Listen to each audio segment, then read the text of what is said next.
So today I was asked a very difficult question by my son. Dad, there's a girl at work. I like her. She's got 3 children, 2 baby daddies, but she feels right. And what should I do, Dad? And honestly, I had to tell him the truth, folks. And you tell me if I'm wrong, please. No doubt you will. The internet is brutal when it comes to truth. So let's just define the realities. A woman in that situation brings 3 fixed conditions. First, she already has children. That means her time, her energy, her priorities are already committed. And you are not building from the ground up as your father did. You're entering into something already in motion. Second, she's got multiple fathers you have to deal with. That introduces other men, other influences, and potential conflict that will never, ever really fully go away. That's structural. That's not emotional at all. And third, at his age, 27, his greatest asset is his freedom, his time, his focus, his mobility. And that situation reduces all 3 immediately. Now, what does she have to offer? Well, he said that she offers companionship, support, caregiving, and a modicum of loyalty. We don't understand how far that goes. But you have to understand this very clearly. Those are not rare qualities. They're baseline qualities every man his age is looking for. Baseline. It's pre-installed. You don't have to work for these things. It's just already there.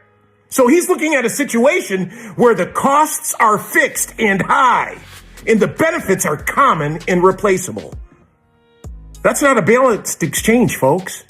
It's not balanced at all. Now, there's some exceptions to this. I mean, she could be disciplined. She could be peaceful. She could be aligned and brings order instead of chaos. That can change things. But as I've learned and I've told him, you don't build your life on exceptions or anomalies. You build it on patterns. So what does she have to offer a young man who is focused, disciplined, and trying to build his life? Objectively, she offers nothing that's exclusive and nothing that outweighs the liabilities that he described to me.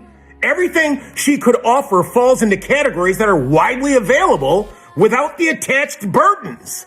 Companionship can be found elsewhere. Support can be found elsewhere. Affection can be found elsewhere.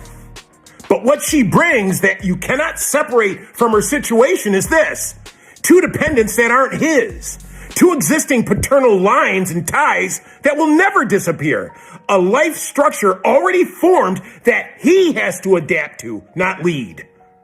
That means the man is not stepping into a blank slate.